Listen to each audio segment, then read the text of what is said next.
Rite TV Uganda, we are blessed. We still have Mrs. Atwine and Reverend Gideon. You will allow me to call Mrs. Atwine Auntie Evas because we've grown up seeing her in St. Francis. For us, she's Auntie Evas, and it can't go away. And I'm pleased to also have Reverend Gideon here. They have blessed us. They have blessed us. And for what they have poured into our lives so far, I pray a blessing for each one of them, to their children and to their children's children, to the 4th and to the 10th generation. That is the heritage of the righteous. I want to wrap up this by saying we can't give what we don't have. We can't give what we don't have, and we would like to really concretize the meaning-making systems.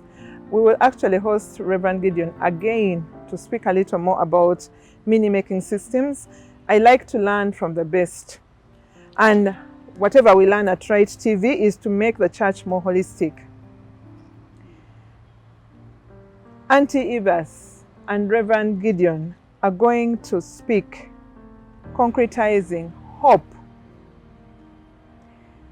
in a triangle of family, school, and faith-based organizations like us who belong to St. Francis Chapel, but also Reverend Gideon, who is serving at All Saints Cathedral, and the many other faith-based groups around us. Hope is the catchword for this episode. We are at a good place. Auntie Evas will speak this time after Reverend Gideon. Reverend Gideon. Me, I like young people, so yeah, I've enjoyed you. Thank you. Hope. Yeah.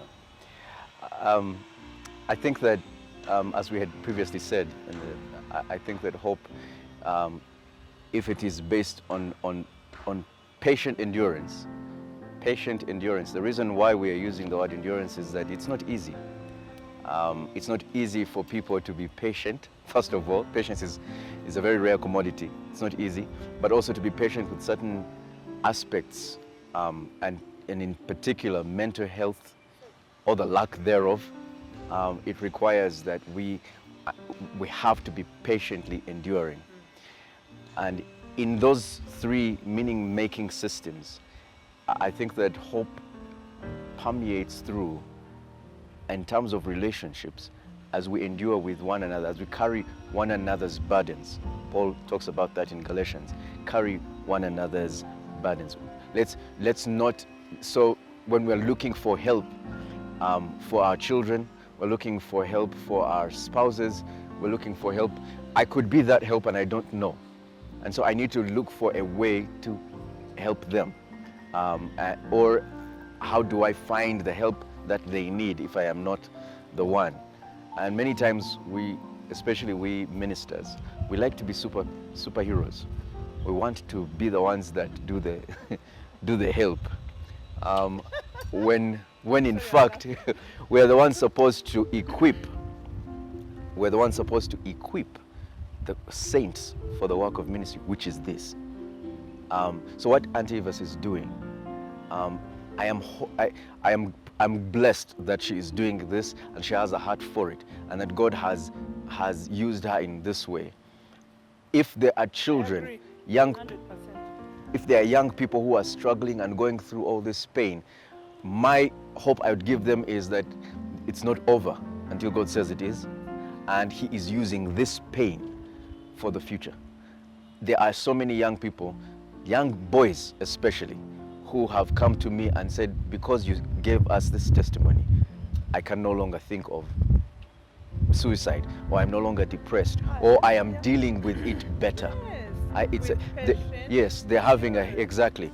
And so when we throw terms like fellowship, like gatherings, they don't know what the impact those things should be. We're not just there, just lift up holy hands and scream and shout and then leave. No, that fellowship, that gathering, that cell, that's where relationships are built. That is where patience is built. That is where hope is given. You've been so complimentary in this program, so I am sure Auntie Evas knows how to chew in. Sure. Okay, thank you, Sarah. Thank you, Gideon. Thank you. I guess the message is hope. I have to remind viewers that life is so simple. Actually, we get miserable when we complicate life. Yes. The It's so Bible simple. says God has made us simple, and we have complicated ourselves. Life is so simple, Yes. and things that service life are so simple. They are. They're so simple. Now I'm on record. I've been speaking to parents and telling them not to be comfortable in provision. My child is in an international school. Brilliant. You know, like big things. Life is so simple. It is in a kind word. It is in somebody knowing how you feel. It's in care. It is in a message of hope. Because all of life is about problems and problem solving. Yeah. So we need some of these things to service our lives, right? And we've already mentioned that that people commit suicide because they've lost hope. But how can we get hope? I need someone to call me and say, "Oh, you're going through this. You'll be good." I need my parent to hold me and say, "Oh, sorry, the report card is not great. What happened? You'll make it. You'll Sure. make it. Let's try again." True. But not to say, "What's wrong with you?" Good for You know, nothing. good for nothing. You stubborn kid. I tell parents that word stubborn should be changed to starborn. Some of these children are Born stars. stars. They're They born are. stars. We are making them They have fly excellent in the wrong place. giftings, and we have ignored those, and we are just going one line, Yeah. right? Yeah. So we need to change. We need to change the way we look at life, and You are be more embarrassing relaxed me. That's and another thing look we say. at things that service life. They are simple. It's love. Do you know how powerful love is? And I tell people, you know, someone calls you and says, "Oh, hi, Reverend Gideon. How you doing? I was just calling you." And Yeah. I've told people the things we call just, that's where life Yeah. lies. That's it. You just call me to say hello. Wow, you know? You had Because that now time. we've You spared that complicated it. time. When I receive a call, I know someone is going to say, "Oh, okay, the reason I called." But just simple things like I just called to say hello. Oh, wow, someone cares about me, someone loves me. I've encouraged parents to, very, very interesting. Do you know that things that service life and give us life come at no cost? I've, for instance, been advising parents, touch your children, the power of touch, a hug. And so just get your child and hug them. Do you know what that does? In psychology, we know that that releases what we call bonding hormones, a bonding hormone called oxytocin. Now, this hormone, it just, you just feel it. Yeah. And of course, I encourage people, don't just hug anyone and bond with them. You know, that's a story for another time. But I encourage, let's just invest in life, right? Let's invest in how somebody feels. Let's invest in being mindful of the word we say, right? I encourage people, if I'm going to talk to Gideon, it could be a hard conversation that I need to pick up with you. You could be my child, and I'll say, "You're not doing well." But I have to be very mindful of the words I say, that I don't just pour hopelessness on you and leave you feeling totally depleted, no sense of purpose, no nothing. It could be truth, but it doesn't minister. So the message I'm giving to parents and all of us who are listening and teachers and all, let's be mindful that life lies in small things. Not the big things. You see, we have so many people who are successful but super miserable. Very miserable. Very Why? sad. They've lost out on things that service life. Relationships, I love you, you know, simple things. So I think I'm calling people to a place of simplicity, because life is so simple. May I chime in? Please, certainly. I have numerous testimonies to that effect. That the way for instance, the way my parents instilled hope in me wasn't in how great they were on the pulpits. It wasn't in what they provided for me, or didn't provide for me. For instance, my dad intentionally didn't buy multi-choice and DSTV. We were on national television. That thing that goes off and goes wee. He was very intentional on that. He didn't buy generators because remember the load shedding was monumental at that time. Every other day there was no power, but he chose not to buy a generator. He chose not to buy any of that. When there was no power, he would gather us and he would play his guitar in the candlelight and would sing and worship. But even in all of those things, the thing that gave me hope was simply, "I love you, son." That was life-changing for me. Every time I heard him say that, I was confident. Now that I'm a father, I just have a lot of imagination about what this kid is feeling, the warmth, the bonding that we are getting. And I imagine, because this child knows that he is secure in my arms, he doesn't even have to care about the enemies out there, the things that we're trying to protect him from. I am the one who is caring. The thing that my dad did in his saying, "I love you, son," was that it made him be real with me in his saying, "I love you," because I would see the mistakes or the things that he didn't know. I would see all these things, but I knew he loved me, and he pointed me to the Father in heaven. That was where I found my security. Eventually, that hope that was built in those many years I was trying to end my life, I realized that my Father in heaven, if my dad can love me like this, how much more my Father in heaven? And I began to relate with God at that level, like that little child that is secure in him.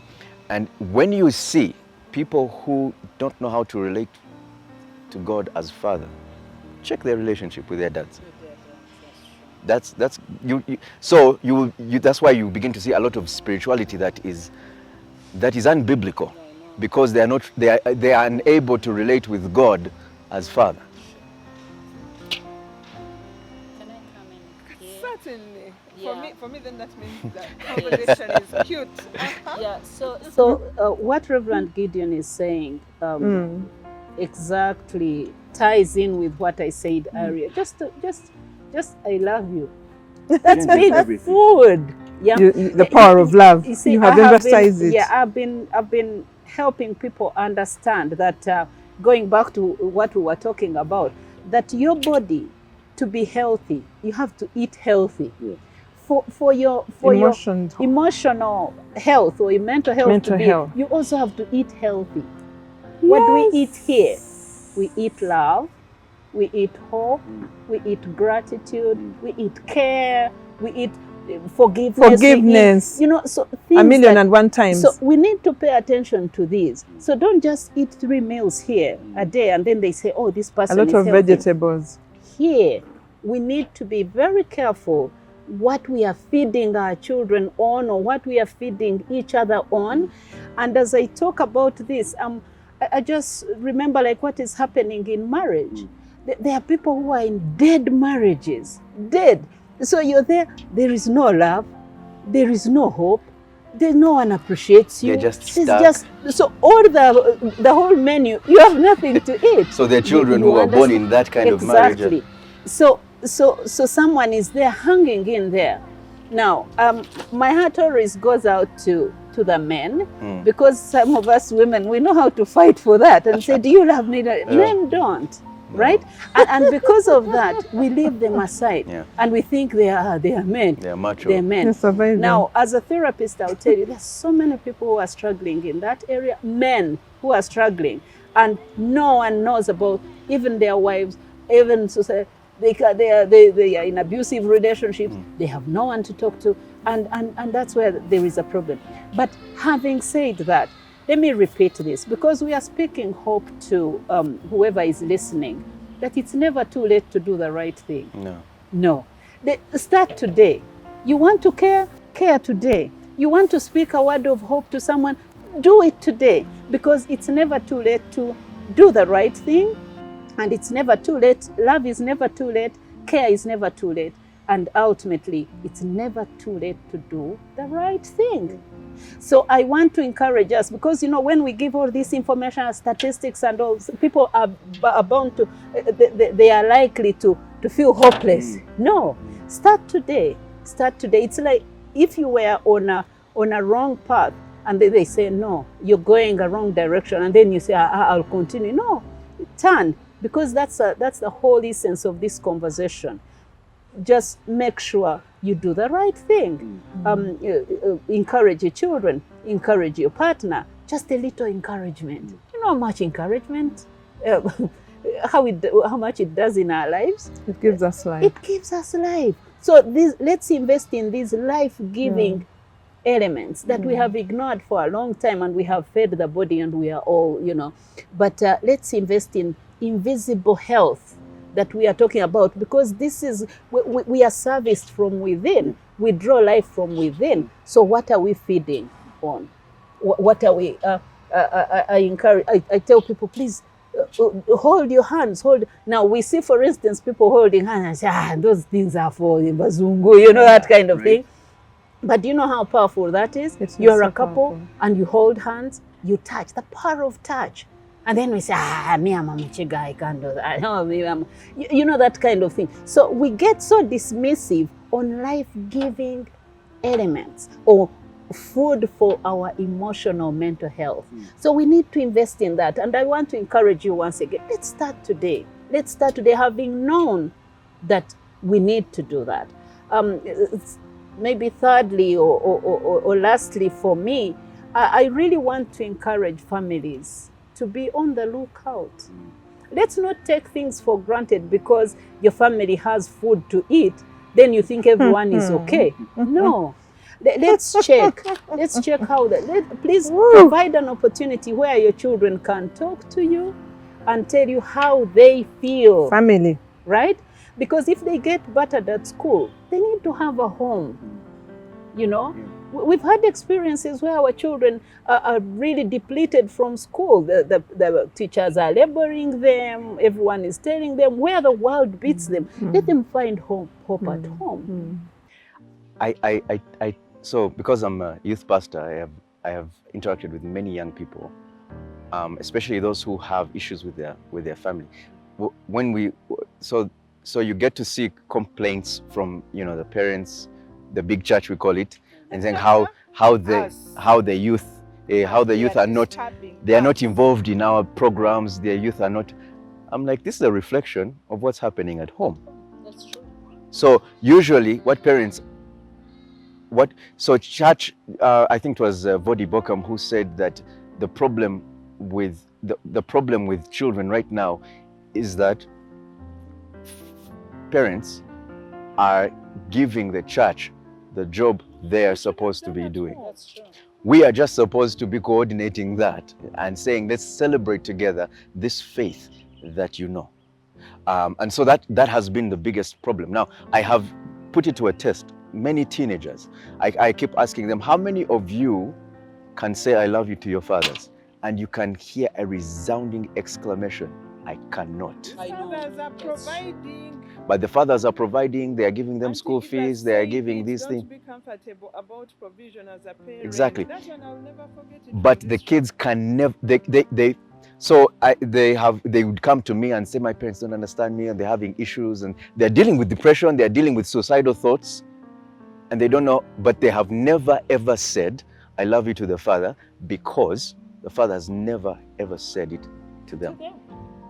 Never ever said it to them. So when you have, and this is in church, these are people that are in Father's Union, Mother's Union, these are people that are in fellowships, they sometimes preach, but their kids can never say it. Why? Because it's weird. Those are the words they use. It's weird.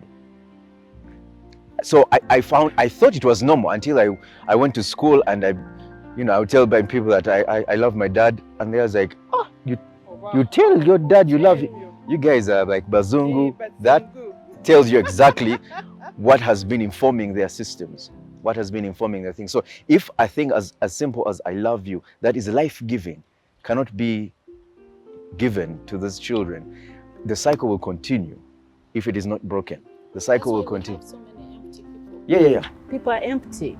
and they're moving. We've mastered the art of pretense, Yeah. and so we are acting in public. Yeah. But you see, our private lives, our families have to shape the person that is going to the public. But we do it the other way around. Impressing So the we want to public. shine there. you want to shine but there. here you're struggling. And Auntie Ivas, so- that's why I say as a mother, you're embarrassing me. So the child should be more concerned about embarrassing me than me raising a holistic child. Me, I've taken my rebuke Yeah. Yes. thoroughly today. Yes, That's and one way of taking it. yes, and you see, that's why scripture. I love this scripture where Jesus was commissioning his disciples to Disciples. go out. Yeah. He said, start in Jerusalem, go to Samaria, go to Judea and ends of the earth. How we'll have to start at the ends of the earth, and then our Jerusalem is chaotic. Yeah.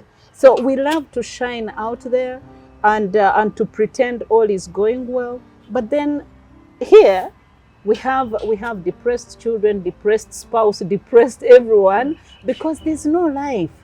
Yeah, the system is not life-giving. And we have to pay attention to that. Now, on that note, I really want to share a statistic that I shared in one of the recordings I did with Rite TV about the importance of family. I told you earlier that this study that has been done on happiness and fulfillment, isn't that what we are looking for in life? So shows us that 90% of our health comes from relationships, but 80 of the 90 comes from family, what they call essential relationships. So that means that if you miss here at family level, then that's why we have people who are experiencing a crisis, an identity crisis, because here they didn't shape your identity. You've gone in a very painful place where they have told you you're useless, you're lazy, you're what. Then you go to the world, and the first person to say, "Oh, you're good here," you go like, "What?" And then we have people who are trying to prove themselves unnecessarily. That's an identity crisis. But if we paid attention to this life-giving system, even before children go to school, the people we have in church, we need healthy people from families to come to church. Yes. Now we want church to make people healthy, So we bring them broken. But I want to tell you that this is a very, very important system. So 80% of our health comes from essential relationships, which is family, your marriage. Again, I've been sharing that research in human behavior also shows us that 80% of your children's health comes from marital relationship, your marriage. So when I tell people that our marriages are more important than we ever thought, and that's why, this scripture in Malachi talks about why did God make us one? So that we would raise a godly heritage. It's because that is the key thing here. And what is a godly heritage? Happy, all that.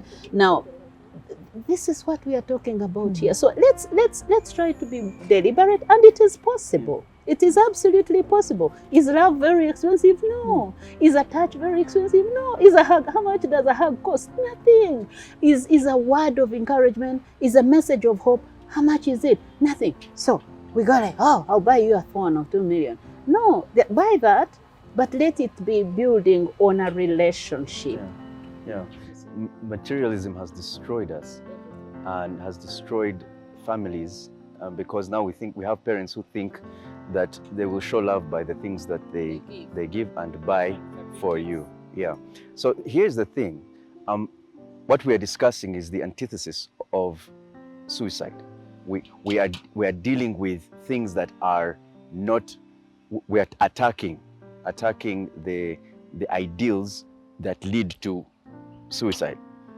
When she's talking about marriages, I would conclude this way.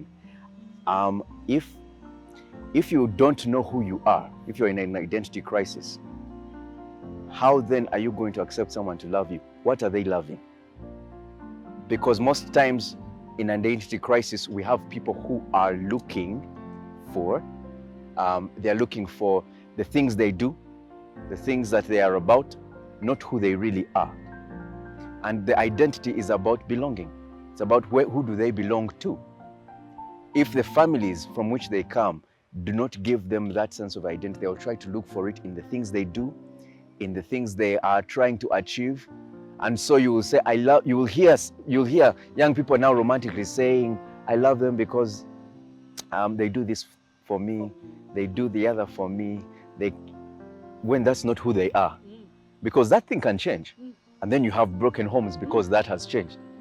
You know, and we're all sinners, we're all broken in one way or another. Very broken. So, dealing with who a person is doesn't take away the sin. It just means that you are secure in who you are.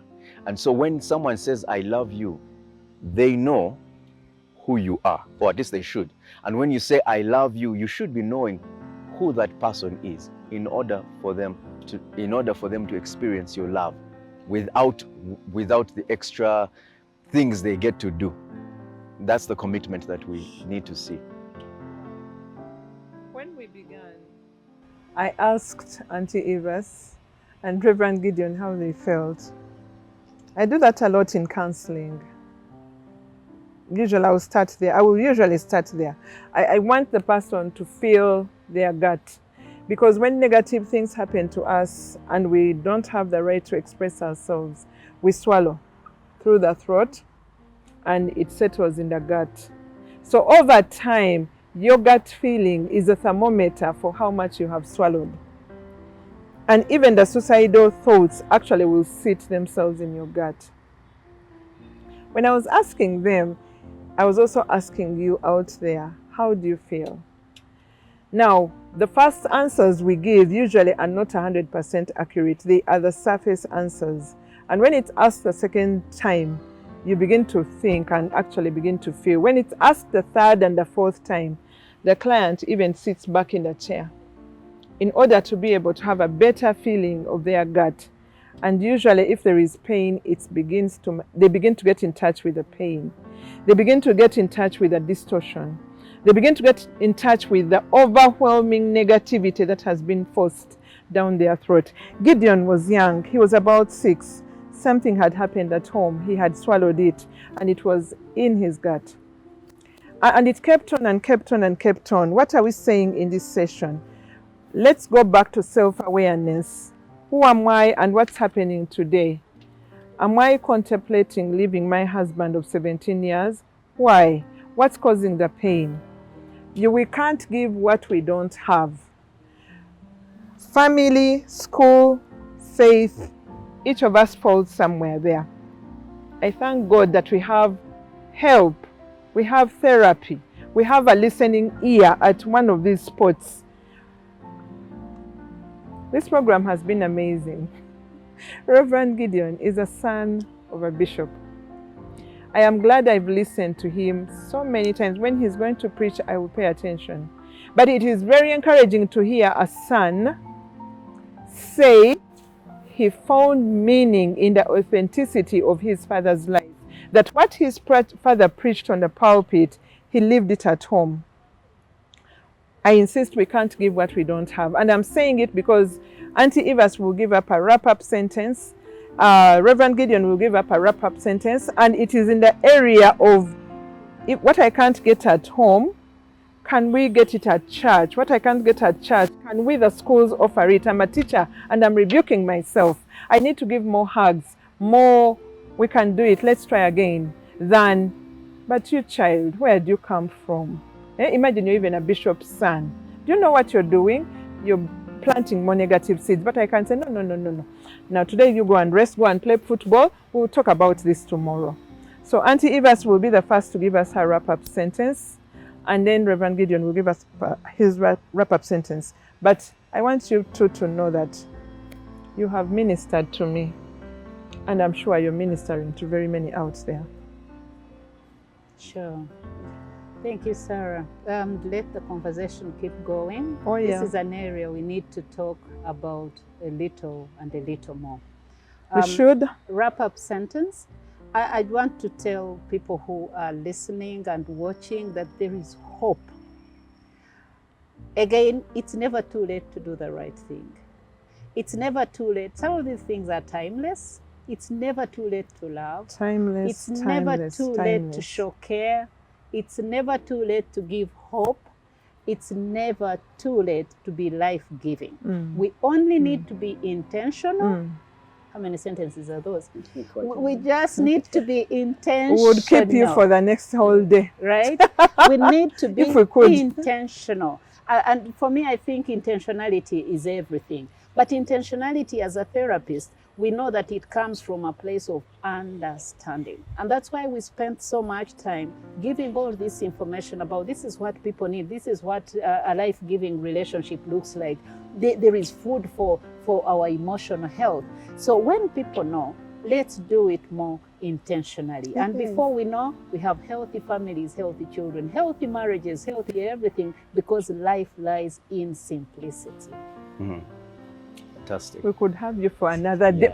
Reverend Gideon. I don't think I can add anything more to that. I will specifically target the faith leaders.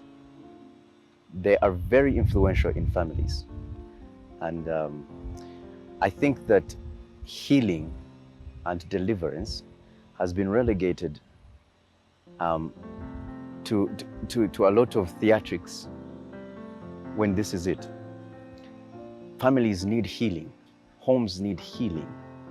Individuals need healing. And God delivers them in the simplicities of life. And we need to amplify that a whole lot more, because God has given us all we need that pertains to life and godliness. Yeah. Rite TV Uganda, mental health matters. Mental health and mental sickness are different.